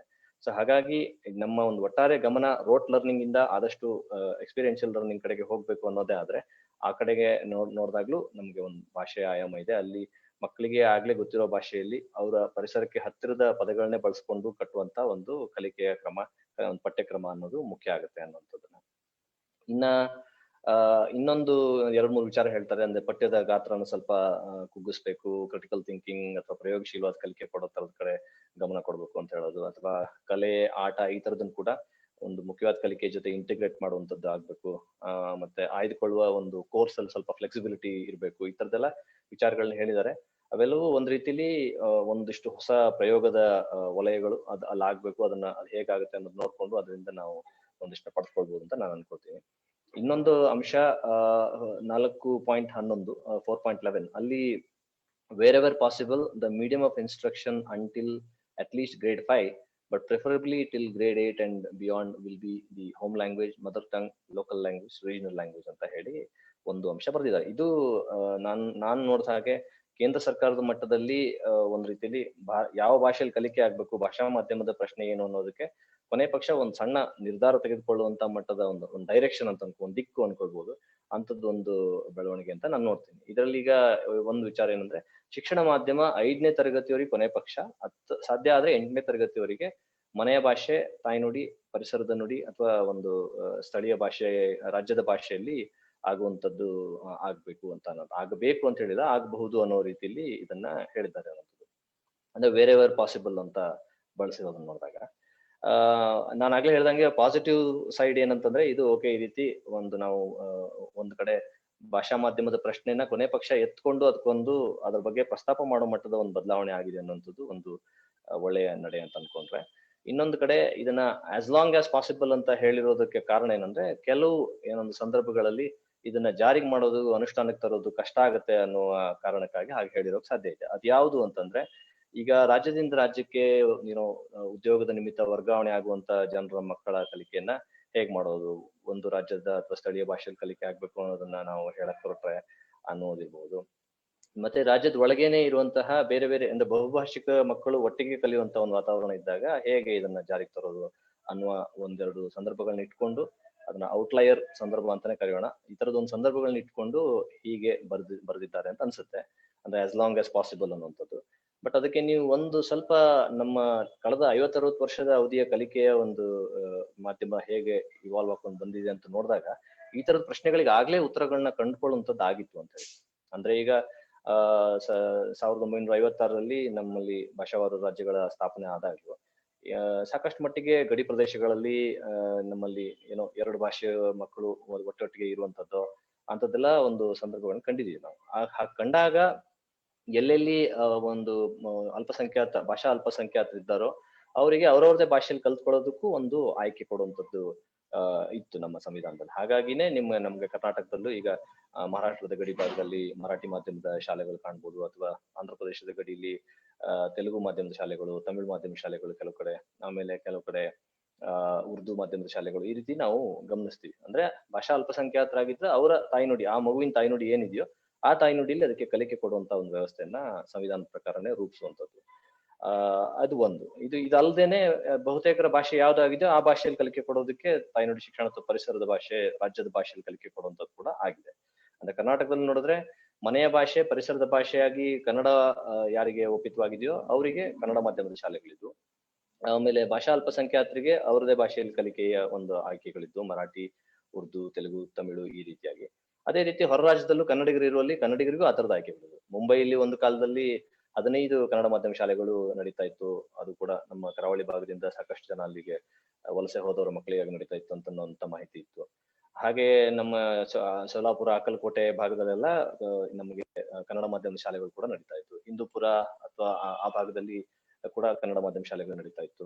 ಈ ರೀತಿ ಹೊಸೂರಲ್ಲಿ ನಡೀತಾ ಇತ್ತು. ಸೊ ಈ ರೀತಿ ಒಂದ್ ರೀತಿಲಿ ಭಾಷಾ ಅಲ್ಪಸಂಖ್ಯಾತರಿಗೆ ಅವ್ರವ್ರದೇ ಭಾಷೆಯಲ್ಲಿ ಕಲ್ತ್ಕೊಳ್ಳುವ ಆಯ್ಕೆಯಾಗಿ ಕೂಡ ಒಂದು ಪರಿಹಾರ ಇತ್ತು. ಇದು ಎರಡನೇ ಪರಿಹಾರ. ಇನ್ನು ಮೂರನೇದು ಅಂತಂದ್ರೆ ರಾಜ್ಯದಿಂದ ರಾಜ್ಯಕ್ಕೆ ವರ್ಗಾವಣೆ ಆಗುವಂತಹ ಉದ್ಯೋಗದಲ್ಲಿ, ಅದು ವಿಶೇಷವಾಗಿ ಕೇಂದ್ರ ಸರ್ಕಾರದ ವರ್ಗಾವಣೆ ಆಗುವ ಉದ್ಯೋಗದಲ್ಲಿರುವ ಮಕ್ಕಳಿಗಾಗಿ CBSE ಅನ್ನುವಂತ ಒಂದು ವ್ಯವಸ್ಥೆಯನ್ನ ಇಂಟ್ರೊಡ್ಯೂಸ್ ಮಾಡಿದ್ರು ಆಗ. ಈ ಮೂರು ಬಗೆಯ ಪರಿಹಾರದಲ್ಲಿ ಈಗಾಗಲೇ ಈ ಒಂದು ಪ್ರಶ್ನೆಗೆ ಉತ್ತರ ಇತ್ತು. ಯಾವ ಪ್ರಶ್ನೆಗೆ ಅಂತಂದ್ರೆ, ನಿಮ್ಮ ಒಂದು ಸ್ಥಳೀಯ ಭಾಷೆಯಲ್ಲಿ ಕಲಿಕೆಯನ್ನು ಕೊಡೋದಾದ್ರೆ ಹೇಗೆ ಅಂತ ಅನ್ನೋದು. ಬಟ್ ಏನಾಗಿದೆ ಅಂದ್ರೆ, ಅದು ನಾವು ಇತ್ತೀಚಿನ ಕಳೆದ 25-30 ವರ್ಷದಲ್ಲಿ ಸ್ವಲ್ಪ ಇಂಗ್ಲಿಷ್ ಮಾಧ್ಯಮದ ಕಡೆಗೆ ಒಲವು ಹೆಚ್ಚುತ್ತಾ ಅದನ್ನೇ ಒಂದ್ ರೀತಿಲಿ ನಮ್ಮ ರಾಜಕಾರಣಿಗಳು ಅದೇ ಮಾಧ್ಯಮದ ಶಾಲೆಗಳು ನಡೆಸೋ ಕಾರಣಕ್ಕೂ ಇರ್ಬೋದು. ಆಮೇಲೆ ಒಟ್ಟಾರೆಯಾಗಿ ಮಾರುಕಟ್ಟೆಯ ಫೋರ್ಸಸ್ ಸ್ವಲ್ಪ ಮಟ್ಟಿಗೆ ಇಂಗ್ಲಿಷ್ ಮಾಧ್ಯಮದ ಕಡೆಗೆ ಎಳ್ಕೊಂಡು ಹೋದ ಕಾರಣಕ್ಕೆ ಒಂದು ಕೆಲಸ ನಡೀತಾ ಇದ್ದಂತ, ಫಂಕ್ಷನಿಂಗ್ ಆಗಿದ್ದಂತ ಒಂದು ವ್ಯವಸ್ಥೆ ಸ್ವಲ್ಪ ಶಿಥಿಲವಾಗಿ ಈಗ ಅದು ತಿರ್ಗಾ ಆ ಪ್ರಶ್ನೆ ಬಂದು ನಿಂತ್ಕೊಂಡಿದೆ. ಆ ಕಾರಣಕ್ಕಾಗಿ ಇಲ್ಲಿ ಆಸ್ ಲಾಂಗ್ ಆಸ್ ಅನ್ನುವಂತ ಒಂದು ಪ್ರಶ್ನೆ ಮತ್ತೆ ಬಂದಿದೆ ಅಂತ ನಾನು ಅನ್ಕೊಳ್ತೀನಿ. ಸೊ ಹಾಗಾಗಿ ಪರಿಹಾರ ಕೊಡೋದೇ ಆದ್ರೆ, ಪರಿಹಾರ ಅಂದ್ರೆ ನಮ್ಮ ಒಂದು ಭಾಷಾ ಮಾಧ್ಯಮದ ಪ್ರಶ್ನೆಗೆ ಪರಿಹಾರ ಕೊಡೋದೇ ಆದ್ರೆ, ಈಗಾಗಲೇ ಒಂದು ಕಂಡ್ಕೊಂಡಂತ ಈ 3 ಮಾದರಿಗಳನ್ನ ಇಟ್ಕೊಂಡೆ ಮತ್ತೆ ಪರಿಹಾರದ ದಿಕ್ಕತ್ರ ಹೋಗ್ಬೋದು ನಾವು. ಕನ್ನಡದಲ್ಲಿ ಪರಿಸರದ ಭಾಷೆಯಲ್ಲಿ ಕನ್ನಡ ಮಾಧ್ಯಮದಲ್ಲಿ ಒಳ್ಳೊಳ್ಳೆ ಶಾಲೆಗಳನ್ನ ನಡೆಸೋದಕ್ಕೆ ಒಂದು ವ್ಯವಸ್ಥೆಗಳು ಮಾಡೋದು, ಭಾಷಾ ಅಲ್ಪಸಂಖ್ಯಾತರಿಗೆ ಅವರ ಭಾಷೆ, ಅವರ ಒಂದು ತಾಯ್ನುಡಿಲಿ ಕಲ್ತ್ಕೊಳ್ಳೋದಕ್ಕೆ ವ್ಯವಸ್ಥೆ ಮಾಡುವಂಥದ್ದು. ಮತ್ತೆ CBSE ಅನ್ನೋದನ್ನ ಆದಷ್ಟು ಈ ವರ್ಗಾವಣೆಗೆ ಒಳಗೊಳಗೋಗುವ ಮಕ್ಕಳಿಗಾಗಿ ಅಂತ ಮಾತ್ರ ಸೀಮಿತಗೊಳಿಸುವಂಥದ್ದು ಆಗ್ಬೇಕು. ಅದಿಲ್ಲದೆ ಇದ್ದಾಗ ಏನಾಗ್ತಿದೆ ಅಂತಂದ್ರೆ, ಇವತ್ತು ರಾಜ್ಯ ಸರ್ಕಾರದ ಯಾವುದೇ ಒಂದು ಕಣ್ಗಾವಲಿಗೆ ಒಳಪಡಬಾರ್ದು ಅನ್ನೋ ಕಾರಣಕ್ಕಾಗಿಯೇ ಎಷ್ಟೊಂದು ಊರುಗಳಲ್ಲಿ CBSE ಶಾಲೆಗಳು ನಾಯಿಕೊಡೆಗಳ ತರ ಬೆಳ್ಕೊಳ್ತಾ ಇದ್ದಾವೆ. ಅವುಗಳ ಉದ್ದೇಶ ಏನಂದ್ರೆ, ಒಂದು, ರಾಜ್ಯ ಸರ್ಕಾರದ ಯಾವುದೇ ನಿಯಂತ್ರಣಕ್ಕೆ ಒಳಪಡಬಾರ್ದು, ಮತ್ತೆ ಅದನ್ನ ಏನೋ ಒಂಥರ ಒಂದು ರೀತಿಯಲ್ಲಿ ಅದೊಂದು ಸ್ಟೇಟಸ್ ಸಿಂಬಲ್ ಅನ್ನೋ ರೀತಿಯಲ್ಲಿ ತೋರಿಸ್ಕೊಂಡು ಅದರಲ್ಲಿ ಹೆಚ್ಚು ಪಾಲಕರಿಂದ ಹಣ ವಸೂಲಿ ಮಾಡುವಂತ ಒಂದು ವಿಷಯವಾಗಿಯೂ ಅದು ಕಾಣಿಸ್ತಾ ಇದೆ. ಹಾಗಾಗಿ ಅಲ್ಲಿ ಇದನ್ನ ಒಂದು ಸರಿಯಾದ ರೀತಿಯಲ್ಲಿ ರೆಗ್ಯುಲೇಟ್ ಮಾಡುವಂತ ಮಟ್ಟದಲ್ಲಿ ಯೋಚನೆ ಮಾಡೋದೇ ಆದ್ರೆ, ಅದು ಏನಾದ್ರೂ ಸ್ಥಾಪಿತ ಉದ್ದೇಶ ಇತ್ತು CBSE ವರ್ಗಾವಣೆಗೆ ಒಳಗಾಗುವ ಮಕ್ಕಳಿಗಾಗಿ ಇದೊಂದು ಮಾಧ್ಯಮ ಆಗಿ, ಇದೊಂದು ಆಯ್ಕೆಯಾಗಿ ಬಳಸ್ಬೇಕನ್ನೋಂತ, ಅದಕ್ಕೆ ಇವರು ಸರ್ಕಾರ ಸ್ಟಿಕ್ ಆನ್ ಆಗುವಾಗೆ ನೋಡ್ಕೊಳ್ಳುವಂತ ಒಂದು ಕೆಲಸ ಮಾಡ್ಬೋದು ಅನ್ಸುತ್ತೆ. ಇದಿಷ್ಟು ವೆರೆವರ್ ಪಾಸಿಬಲ್ ಅನ್ನುವ ಒಂದು ಪ್ರಶ್ನೆಗೆ ಉತ್ತರದ ದಿಕ್ಕೇನು ಅಂತ ಅನ್ನುವಂಥದ್ದು.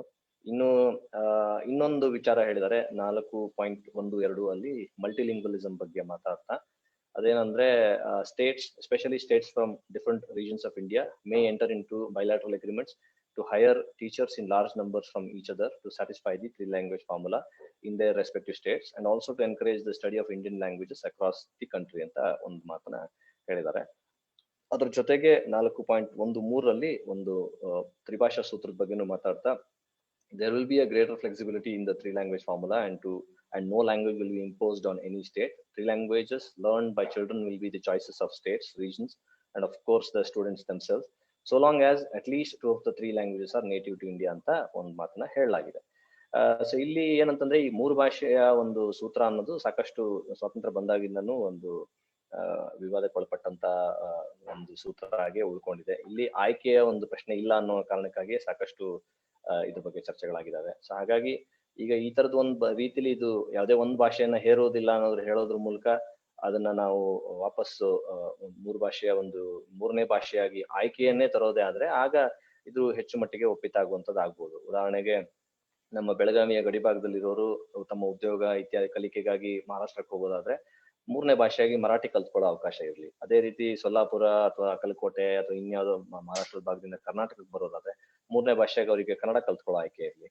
ನಮ್ಮಲ್ಲೇ ಕರ್ನಾಟಕದ ಒಳಗಡೆ ತುಳು ಇದೆ, ತುಳುವನ್ನ 3ನೇ ಭಾಷೆಯಾಗಿ ಕಲ್ತ್ಕೊಳ್ಳೋ ಆಯ್ಕೆ ಯಾಕೆ ಸಿಗ್ಬಾರ್ದು? ಕರಾವಳಿ ಭಾಗದಲ್ಲಿ ಈಗ ಕುಂದಾಪುರದಲ್ಲಿ ಇರೋರಿಗೆ ತುಳು ಬರಲ್ಲ, ಅವರು ಉಡುಪಿಯ ಆಚೆ ಇರುವಂತ ಒಂದು ಪ್ರದೇಶಕ್ಕೆ ಅಲ್ಲೇ 25-30 ಕಿಲೋಮೀಟರ್ ಆಚೆ ಇದ್ರು ಅಲ್ಲಿನ ಭಾಷೆ ಒಂದೇನಿದೆ ಅದು ಅವರಿಗೆ ಅನುಭವಕ್ಕೆ ಬರೋದೇ ಇಲ್ಲ. 3ನೇ ಭಾಷೆಯಾಗಿ ತುಳು ಕಲ್ತ್ಕೊಳ್ಳೋ ಆಯ್ಕೆ ಹಾಕಿರ್ಬಾರ್ದು. ಸೊ ಈ ರೀತಿಯಾಗಿ 3ನೇ ಭಾಷೆಯ ಪ್ರಶ್ನೆಯನ್ನ ಆಯ್ಕೆಗೆ ಸೀಮಿತಗೊಳಿಸಿ ಆ ಆಯ್ಕೆಯನ್ನ ಪಾಲಕರಿಗೆ, ಮಕ್ಕಳಿಗೆ ಬಿಡುವ ಒಂದು ರೀತಿಲಿ ಇದನ್ನ ನಾವು ನೋಡೋದಕ್ಕೆ ಸಾಧ್ಯ ಆದ್ರೆ, ಆಗ ಈ 3 ಭಾಷೆಯ ಸೂತ್ರ ಅನ್ನೋದು ಒಂದ್ ಮಟ್ಟಕ್ಕೆ ಪರಿಹಾರ ಕಲ್ಪಿಸ್ಬೋದು ಅಂತ ನಾನು ಅನ್ಕೊಳ್ತೀನಿ. ಹಾಗೇನೆ ಇನ್ನೊಂದು ವಿಚಾರ ಏನಂತಂದ್ರೆ, ಅಲ್ಲಿ ಈಗ ಅನುಷ್ಠಾನ ಕಷ್ಟ ಅನ್ನೋ ಪ್ರಶ್ನೆ ಆದ್ರೆ, ಅಂದ್ರೆ 3 ಭಾಷೆಯ ಸೂತ್ರದ ವಿಚಾರ ಬಂದಾಗ ಸಾಕಷ್ಟು ಬೇರೆ ಬೇರೆ ಭಾಷೆಗಳನ್ನ ತಗೊಳ್ತಾ ಹೋದ್ರೆ ಶಾಲೆಗಳಲ್ಲಿ ಅದನ್ನ ಹೇಗೆ ಅನುಷ್ಠಾನ ಮಾಡೋದು, ಟೀಚರ್ಸ್ ಹೇಗೆ ಕೊಡೋದು ಈ ತರ ಪ್ರಶ್ನೆ ಬರೋದೇ ಆದ್ರೆ ಅದಕ್ಕೆ ನನ್ಗನ್ಸೋದು ಒಂದ್ ಕಡೆ ಎಲ್ಲೋ ಆ ಪಾಲಿಸಿನೇ ಮಾತಾಡಿದ್ದಾರೆ, ಏನಂದ್ರೆ ಸಾಕಷ್ಟು ಎಕ್ಸ್ಟೆನ್ಸಿವ್ ಆದ ರೀತಿಲಿ ಆನ್ಲೈನ್ ಮಾಡ್ಯೂಲ್ಸ್ ನ ಬಳಸ್ಕೊಳ್ಳೋದ್ರ ಬಗ್ಗೆ ಎಲ್ಲ ಮಾತಾಡಿದ್ದಾರೆ.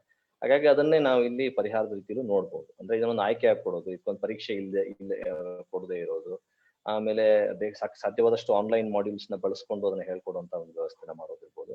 ಮತ್ತೆ ಈಗ ನೀವು ಸ್ವಲ್ಪ ಎನ್ಕರೇಜಿಂಗ್ ಅಂದ್ರೆ ಇನ್ಸೆಂಟಿವ್ಸ್ ತರದ ವ್ಯವಸ್ಥೆಗಳನ್ನ ಮಾಡಿ. ಈಗ ಒಂದು 3ನೇ ಭಾಷೆಯಾಗಿ ಮರಾಠಿ ಕಲ್ತ್ಕೊಳ್ತಾ ಇದೀನಿ, ಓಕೆ, ಅದು ಮರಾಠಿಲಿ ನಾನೇನೋ ಒಂದು ಪರೀಕ್ಷೆಯನ್ನ ಪಾಸ್ ಮಾಡಿದ್ರೆ ನನ್ಗೇನೋ ಒಂದು ಸ್ಕಾಲರ್ಶಿಪ್ ಸಿಗುತ್ತೆ ಅನ್ನೋಂಥದ್ದು, ಅಥವಾ 3ನೇ ಭಾಷೆಯಾಗಿ ಇನ್ಯಾರೋ ಒಬ್ರು ಕನ್ನಡ ಕಲಿತಾ ಇದ್ದಾರೆ ಅಂತ ಅದು ಕಲ್ತ್ಕೊಂಡ್ರೆ ಅವ್ರಿಗೆ ಒಂದು ಪ್ರೋತ್ಸಾಹದ ರೀತಿಲಿ ಏನೋ ಒಂದು ಹೆಜ್ಜೆನ ನಾವು ಕೊಡ್ತೀವಿ ಅನ್ನೋಂಥದ್ದು. ಈ ರೀತಿ ಮಾಡೋದ್ರ ಮೂಲಕ ಆಯ್ಕೆಯ ಜೊತೆ ಅದಕ್ಕೊಂದು ಇನ್ಸೆಂಟಿವ್ ಜೊತೆ ಇದನ್ನ ತಗೊಂಡು ಹೋದ್ರೆ 3ನೇ ಭಾಷೆಯ ಒಂದು ಪ್ರಶ್ನೆ ಸಾಕಷ್ಟು ಸಾಲ್ವ್ ಆಗುತ್ತೆ. ಮತ್ತೆ ಸಾಕಷ್ಟು ಬೇರೆ ಬೇರೆ ಭಾಷಿಕರು ಬೇರೆ ಬೇರೆ ಭಾಷೆಗಳಿಗೆ ತೆರೆದುಕೊಳ್ಳೋದು, ಅವರ ಒಂದು ಎಕ್ಸ್ಪೀರಿಯನ್ಸ್ ಪಡ್ಕೊಳ್ಳೋದು ಸಾಧ್ಯ ಆಗುತ್ತೆ ಅಂತ ನಾನು ಅನ್ಕೋತೀನಿ.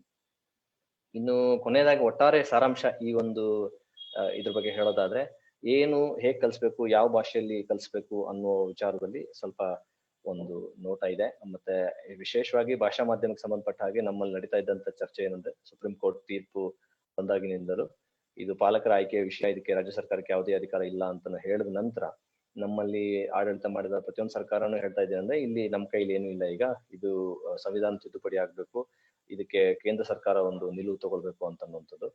ಹಾಗಾಗಿ ಈಗ ಒಂದು ನಿಲುವಿನ ಡೈರೆಕ್ಷನ್ ಕಾಣಿಸ್ತಾ ಇರೋದ್ರಿಂದ, ಅಂದ್ರೆ 5ನೇ ತರಗತಿವರೆಗೆ, ಸಾಧ್ಯದಲ್ಲಿ 8ನೇ ತರಗತಿವರೆಗೆ ಸ್ಥಳೀಯ ಭಾಷೆಯಲ್ಲಿ ಕಲಿಕೆ ಕೊಡೋದಕ್ಕೆ ಒಂದು ಇಂಪಾರ್ಟೆನ್ಸ್ ಕೊಡ್ತೀನಿ ಅಂತ ಹೊರಟಿರೋದ್ರಿಂದ ರಾಜ್ಯ ಸರ್ಕಾರ ಇದನ್ನ ಒಂದು ಬಳಸ್ಕೊಂಡು ಸ್ವಲ್ಪ ಇದಕ್ಕೆ ಪೂರಕವಾದ ಒಂದಿಷ್ಟು ಕೆಲಸಗಳನ್ನ ಕೂಡ ಮಾಡ್ಬೇಕು ಅಂತ ನಾನು ಅನ್ಕೊಳ್ತೀನಿ.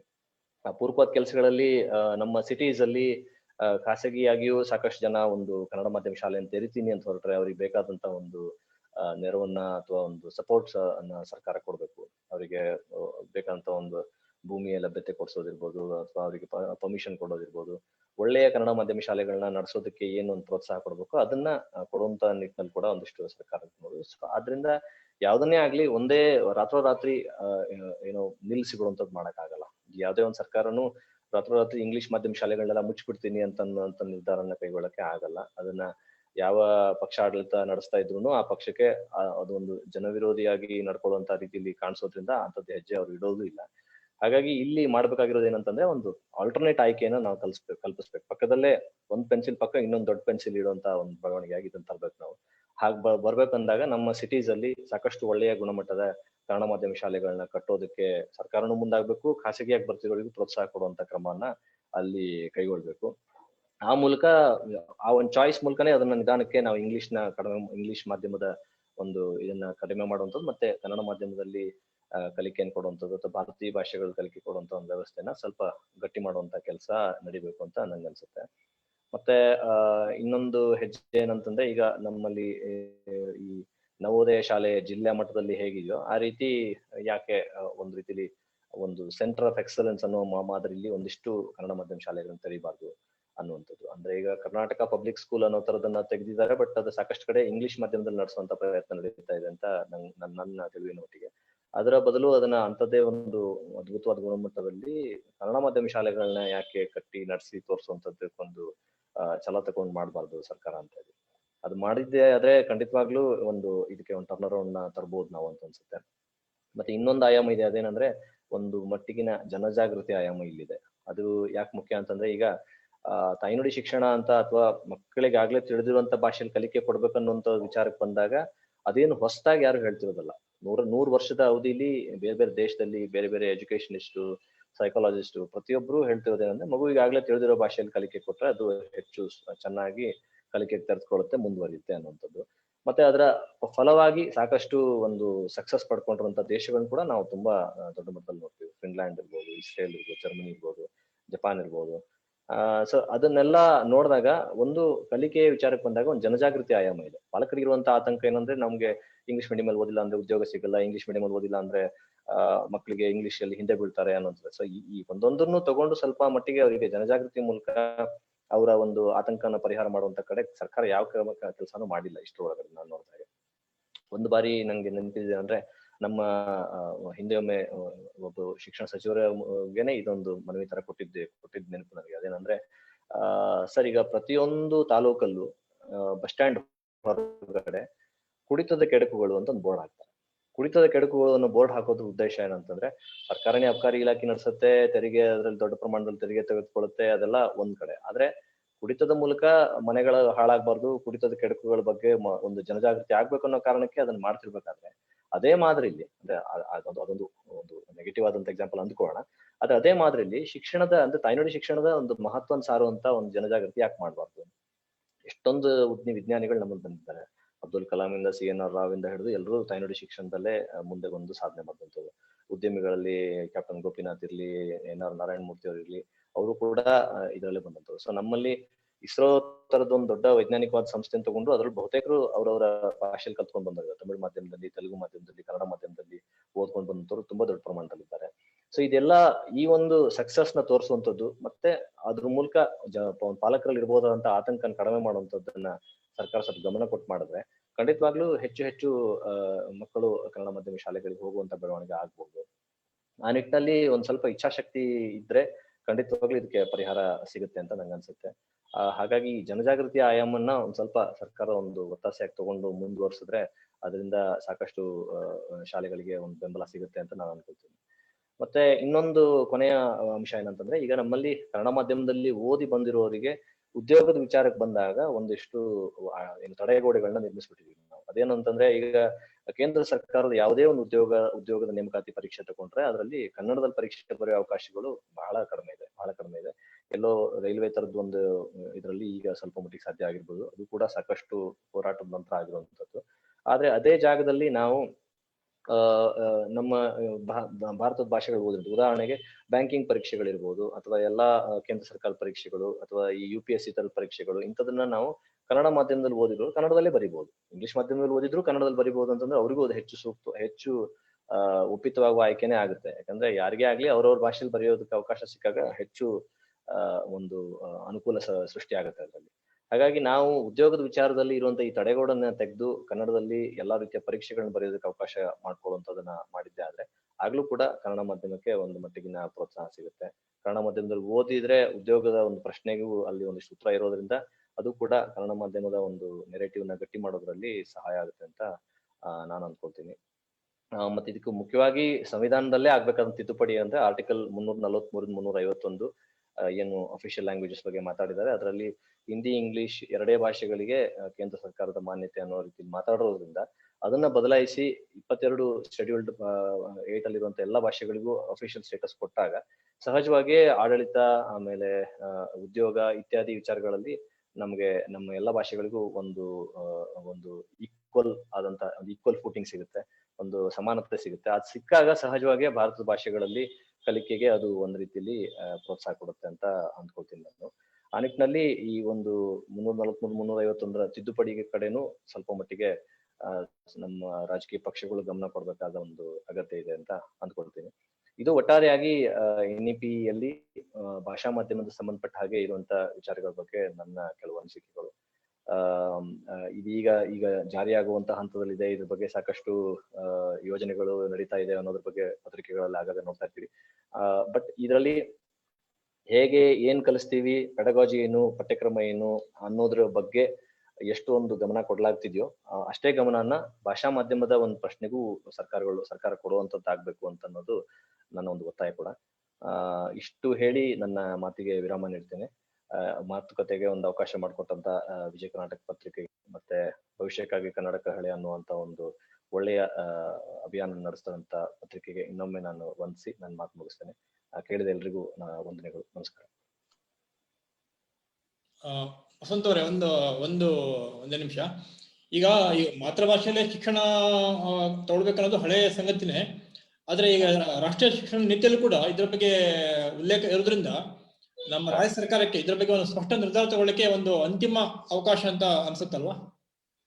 ಹೌದು, ಖಂಡಿತ ಸರ್. ಅಂದ್ರೆ ಇಷ್ಟರವರೆಗೆ ನಾನು ಆಗ್ಲೇ ಹೇಳ್ದಾಗೆ ಪ್ರತಿ ಬಾರಿನೂ ಈ ಚರ್ಚೆ ಬಂದ ತಕ್ಷಣ ನಮ್ಮ ಯಾವುದೇ ಸರ್ಕಾರ ಇರ್ಲಿ, ಯಾವ ಪಕ್ಷ ಸರ್ಕಾರನೇ ಇರ್ಲಿ, ತಕ್ಷಣ ಹೇಳ್ತಾ ಇದ್ದೇನೆಂದ್ರೆ ಇದು ನಮ್ಮ ಕೈಲಿಲ್ಲ, ಸಂವಿಧಾನ ತಿದ್ದುಪಡಿ ಆಗ್ಬೇಕು, ಆದ್ರಿಂದ ನಾವು ಕೇಂದ್ರ ಸರ್ಕಾರಕ್ಕೆ ಒಂದು ಮನವಿ ಕೊಡ್ತೀವಿ ಅನ್ನೋ ಮಟ್ಟದಲ್ಲಿ ಇತ್ತು.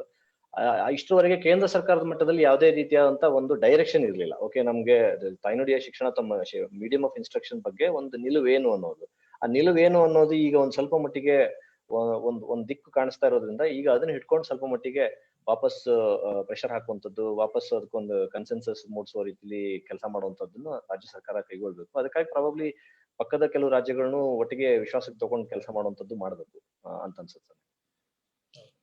ಧನ್ಯವಾದ ವಸಂತ್ ಶೆಟ್ಟಿ ಅವರೇ. ತಾವು ಪ್ರಾಥಮಿಕ ಹಂತದ ಶಿಕ್ಷಣ ತಾಯ್ನುಡಿಯಲ್ಲೇ ಯಾಕೆ ಅಗತ್ಯ ಅನ್ನೋ ಪೀಠಿಕೆಯಿಂದ ಆರಂಭಿಸಿ ರಾಷ್ಟ್ರೀಯ ಶಿಕ್ಷಣ ನೀತಿಯಲ್ಲಿನ ಒಂದು ಹಲವಾರು ಮಹತ್ವದ ಸಂಗತಿಗಳ ಬಗ್ಗೆ ತಾವು ಬೆಳಕು ಚೆಲ್ಲಿದಿರಿ. ರಾಷ್ಟ್ರೀಯ ಶಿಕ್ಷಣ ನೀತಿ ಅನ್ನೋದು ದೊಡ್ಡ ಮಹಾಸಾಗರ ಇದ್ದಾಗೆ, ಅಂದ್ರೆ ಹಲವಾರು ಸಂಗತಿಗಳು, ಸಾವಿರಾರು ಪಾಯಿಂಟ್ಸ್ಗಳಿವೆ. ಅದರಲ್ಲಿ ತಾವು ಪ್ರಾದೇಶಿಕ ಭಾಷೆಗಳಿಗೆ ಸಂಬಂಧಿಸಿದ ಹಲವಾರು ಮುಖ್ಯ ಸಂಗತಿಗಳನ್ನ ಅತ್ಯಂತ ಸರಳವಾಗಿ ಇಲ್ಲಿ ನೀವು ಹೇಳಿದ್ರಿ. ತಮಗೆ ಧನ್ಯವಾದ. ಹಾಗೇನೆ ಈಗ ಈ ಅಭಿಯಾನ ನಾಳೆ ಕೂಡ ಮುಂದುವರಿಯುತ್ತೆ. ತುಂಬಾ ಜನ ಪೋಷಕರಿಗೆ ತಮ್ಮ ಮಕ್ಕಳಿಗೆ ಕನ್ನಡ ಕಲಿಸ್ಬೇಕು, ತಮ್ಮ ಮಕ್ಕಳು ಕನ್ನಡ ಮಾತಾಡ್ಬೇಕಂತ ಆಸೆ ಇರುತ್ತೆ. ಆದ್ರೆ ಅವರಿಗೆ ಕನ್ನಡ ಸ್ಕೂಲಿಗೆ ಸೇರಿಸಿದ್ರೆ ಎಲ್ಲಿ ನಮ್ಮ ಮಕ್ಕಳು ಮುಂದಿನ ಶಿಕ್ಷಣ ಅವರಿಗೆ ಇಂಗ್ಲಿಷ್ ಅಲ್ಲಿ ಹಿಂದ್ಬೀಳ್ಬೋದೇನೋ, ಇಂಗ್ಲಿಷ್ ಅವರಿಗೆ ಪರಿಣಿತರ ಆಗಲ್ವೇನೋ ಅಂತ ಅವರಿಗೆ ಆತಂಕ ತುಂಬಾ ಇರುತ್ತೆ. ಆ ಹಿನ್ನೆಲೆಯಲ್ಲಿ ತುಂಬಾ ಜನ ತಮಗೆ ಒಪ್ಪಿಗೆಲ್ಲಾದ್ರೂ ಕೂಡ ಅವರು ಇಂಗ್ಲಿಷ್ ಮಾಧ್ಯಮಕ್ಕೆ ಮಕ್ಕಳನ್ನು ಸೇರಿಸ್ತಾರೆ. ಈ ಹಿನ್ನೆಲೆಯಲ್ಲಿ ನಿವೃತ್ತ ಪ್ರೊಫೆಸರ್ ಡಾಕ್ಟರ್ ಜಿ ರಾಜಗೋಪಾಲ್ ಅವರು ಕನ್ನಡ ಮಾಧ್ಯಮ ಕಲಿಕೆಯಿಂದ ನಮ್ಮ ಮಕ್ಕಳು ಆಂಗ್ಲ ಭಾಷೆಯಲ್ಲಿ ಹಿಂದುಳಿಯಬಹುದು ಎಂಬ ಆತಂಕ ನಿವಾರಣೆ ಹೇಗೆ ಅನ್ನೋದ್ರ ಬಗ್ಗೆ ನಾಳೆ ಮಾತಾಡ್ತಾರೆ. ನಾಳೆ ಸಂಜೆ 6 ಗಂಟೆಗೆ ಯಥಾಪ್ರಕಾರ ಈ ಕಾರ್ಯಕ್ರಮ ಮುಂದುವರಿಯುತ್ತೆ. ಇಂದಿನ ಕಾರ್ಯಕ್ರಮದ ವಿಸ್ತೃತ ಸುದ್ದಿಯನ್ನ ನಾಳಿನ ವಿಜಯ ಕನ್ನಡದಲ್ಲಿ ಓದಿ ನಾಳೆ ಕೂಡ ಈ ಕಾರ್ಯಕ್ರಮದಲ್ಲಿ ತಾವೆಲ್ಲ ಭಾಗವಹಿಸಿ. ಎಲ್ಲರಿಗೂ ವಂದನೆ.